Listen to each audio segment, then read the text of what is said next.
In New York today, Israeli Prime Minister Benjamin Netanyahu addressed the UN General Assembly, touting his country's operations against Iran and its proxies in the Middle East, and vowing to press ahead with Israel's military offensive in Gaza.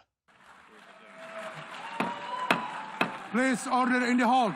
As dozens of delegates walked out in protest just before he started speaking, Israeli Prime Minister Benjamin Netanyahu delivered a defiant speech at the United Nations. Israel must finish the job. That is why we want to do so as fast as possible.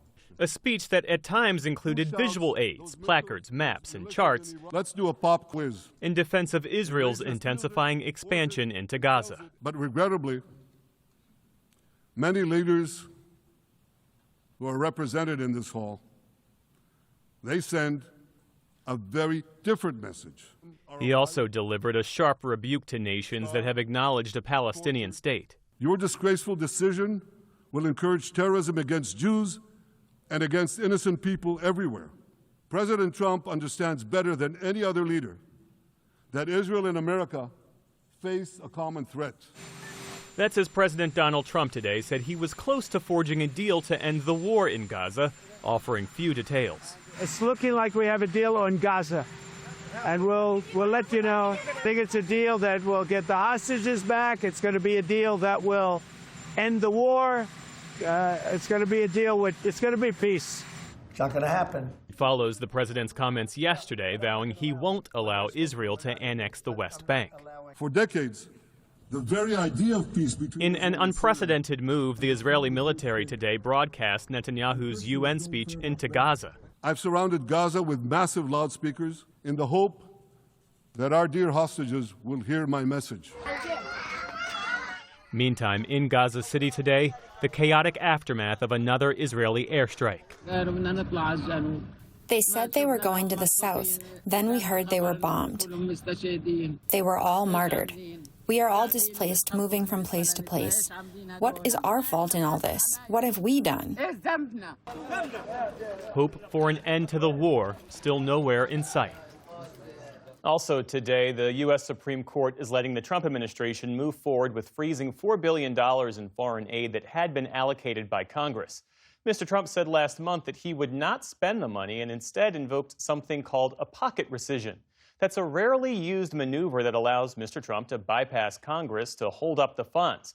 Today's ruling is just the latest legal victory for the Trump administration and, in particular, the president's broader push to have greater control over federal spending.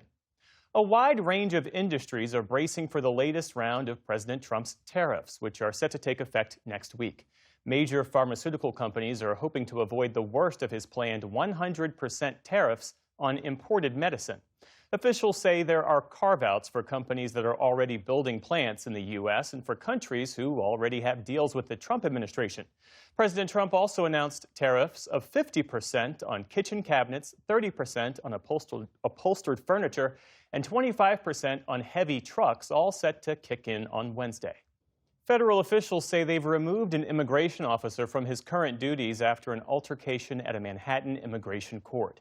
Video provided by ProPublica shows the officer shoving an Ecuadorian woman to the ground in front of her crying children after her husband was arrested.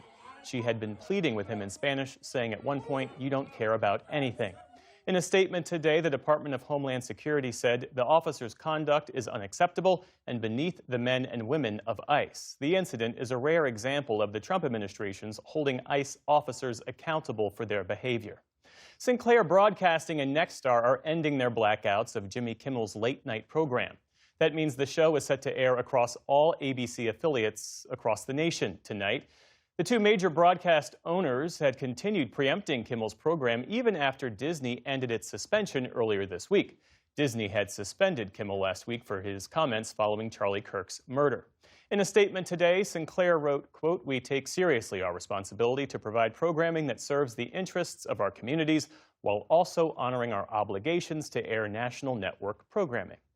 Democratic Congresswoman Mikey Sherrill is calling for an investigation into the release of her unredacted military service records. The New Jersey Democrat is running for governor against Republican Jack Ciattarelli.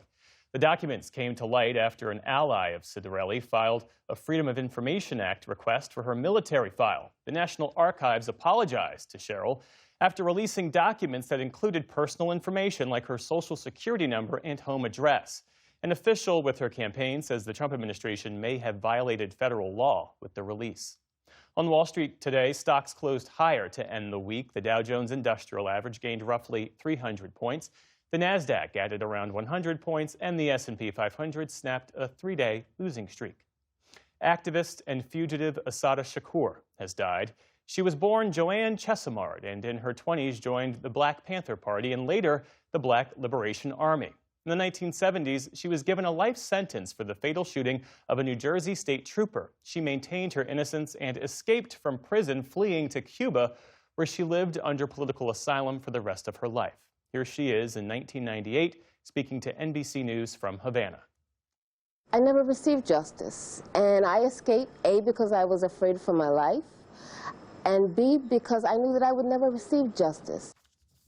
To her supporters, Shakur was a symbol of resistance. She was also considered a godmother to the late rapper Tupac Shakur. But to law enforcement, she was one of the country's most notorious fugitives. In 2013, she became the first woman ever on the FBI's most wanted list.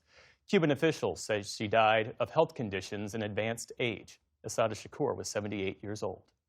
And Robert Barnett, the Washington lawyer and power broker who helped shape book deals, careers, and contracts for some of the nation's most prominent figures, has died. Barnett built a reputation as one of the Capitol's premier deal makers, advising corporations, journalists, and politicians across the political spectrum. He was behind multi-million-dollar publishing agreements for the Obamas, the Clintons, and George W. Bush and his wife, among many others. Barnett was married to longtime CBS News correspondent Rita Braver, who confirmed his death but did not give a cause. And he was also a friend to many of us here at the News Hour, generous with his advice, quick with his wit, and always supportive of our work. Bob Barnett was 79 years old. Still to come on the News Hour, ahead of consequential state elections, how the Trump administration is trying to change the way people vote. David Brooks and Jonathan Capehart weigh in on Comey's indictment and the upending of Justice Department norms. Plus, Scarlett Johansson discusses her feature film directorial debut. This is the PBS News Hour from the David M. Rubenstein Studio at WETA in Washington and in the West from the Walter Cronkite School of Journalism at Arizona State University.